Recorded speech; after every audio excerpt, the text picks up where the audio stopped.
ask a question and say your name during that. You might be voice recorded during this video. Right? What will happen with the video? It's for internal purposes. For training records. So yeah, as I mentioned, I'm Fadi.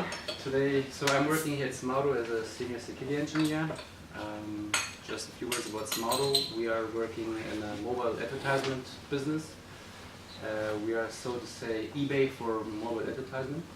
And our engineering team is located here in Hamburg, where our headquarters in San Francisco.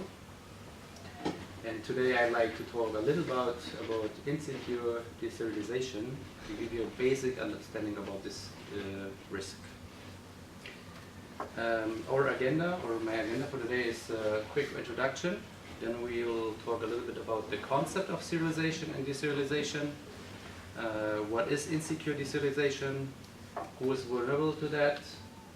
Then we will have some examples about vulnerable code, about JavaScript, Python, and one attack scenario for a super cookie. And then after that we will talk about how is it working more technically.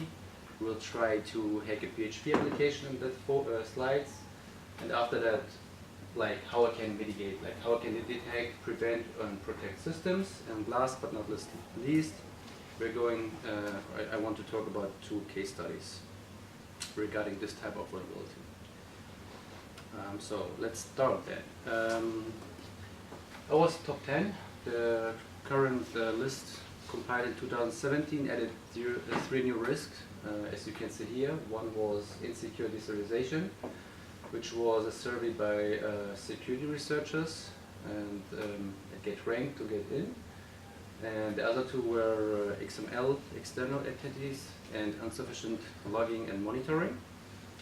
As you can see, it's number 8 on the list currently, and it kicked out the cross-site request forgery risk. And the problem itself about insecure deserialization, it's quite old. It's not new, but it's like 2006 and even longer. But it was considered as too complicated to exploit, especially in the Java world. But it got a boost in 2015 by several security researchers and even OWASP Security, where they presented how easy it is to exploit enterprise applications like WebSphere, WebLogic, JBoss, Jenkins, and so on. This is just a screenshot about the current list. As you can see, I mentioned it's spot 8 currently. And before we start to talk about insecure deserialization, we need to understand the concept of serialization and deserialization, right? So what is it? It's an important concept in object-oriented programming, and it's really, or it's huge, or it's used in many languages and web applications, like Java, like Ruby, like Python, a lot of many languages.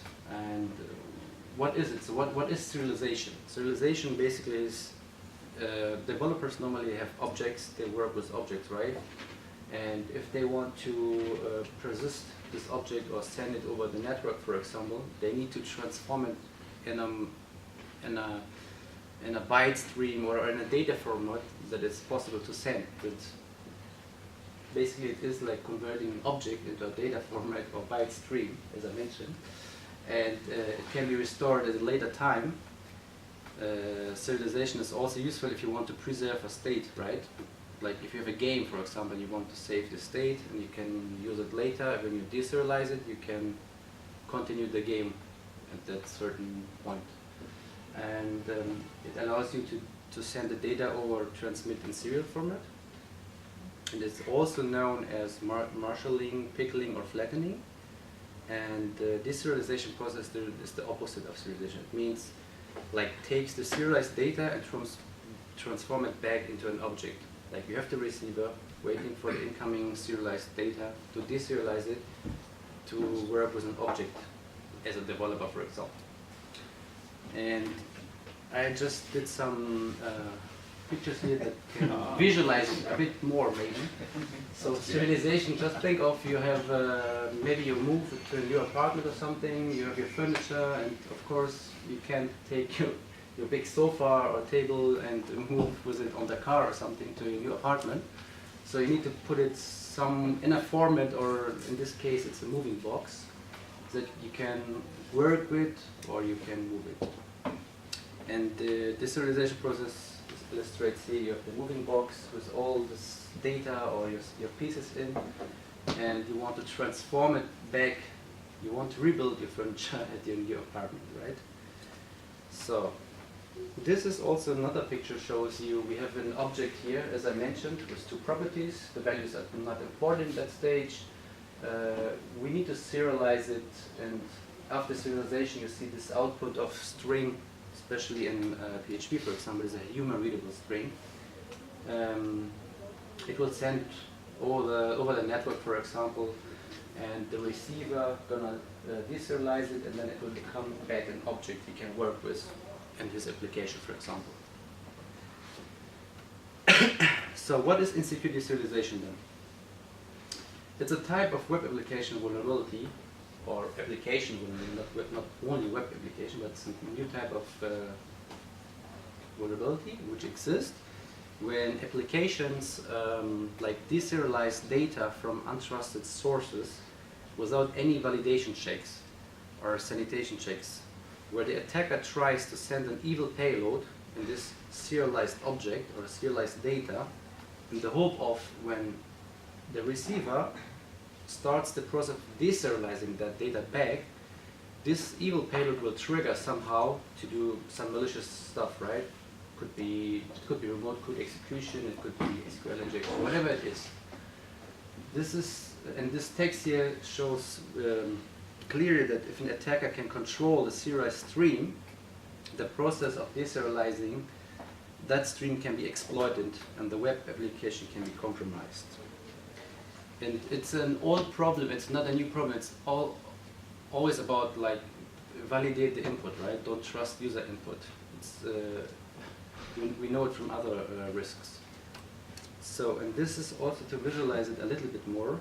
So we know we are moving to a new apartment, and maybe we booked a company in the middle to move our boxes to the new apartment. And just imagine what can happen in that time during that process, right? We have a start, we have an end. The data is sent in between. Of course, our moving box can be opened, could be tampered somehow, or the content can be replaced. So everything is possible in the physical world. Just think, what if, for example, someone put a bomb inside, right? So it's a bomb, but when you receive it, you will open it, maybe not in a safe way, then you get a surprise, right? This is in the physical world example. So let's now try to transform it to our digital world. But first, who is vulnerable to this type of vulnerability? Basically, anyone who performed the deserialization process in the application code is potentially vulnerable.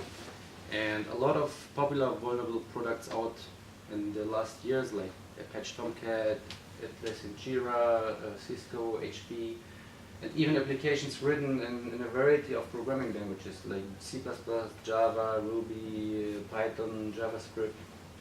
It's not bounded to one language or one product. Now let's have a look at this example of vulnerable code in JavaScript. You see we have an array with 3 attributes, username, score, and time span, where again the values are not that important here, but it illustrates how in JavaScript you serialize that array to get a serialized string you can send over the network or persist somewhere else.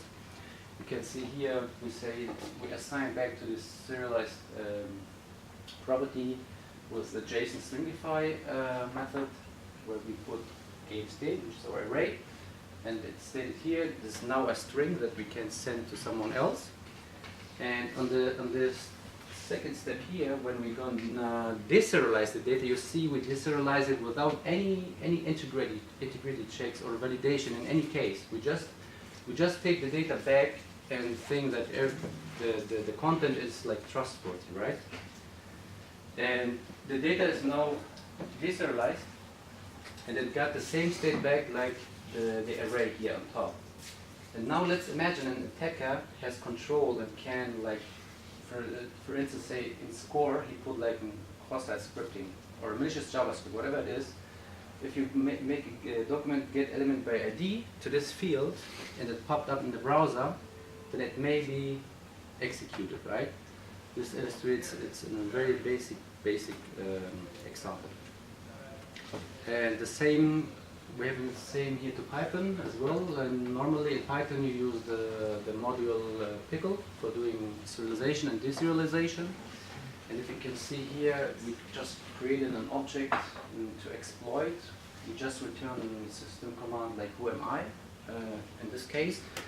And we have the same like in JavaScript because we serialize that evil payload with pickle dumps, just return the exploit. And here on this step you see as well when the deserialization process starts, there is no sanitation check, no validation, no signature check. You just take the data and deserialize it and think that's trustworthy. And in the end we will trigger who am I, right? But it could be something malicious. It's just an illustration.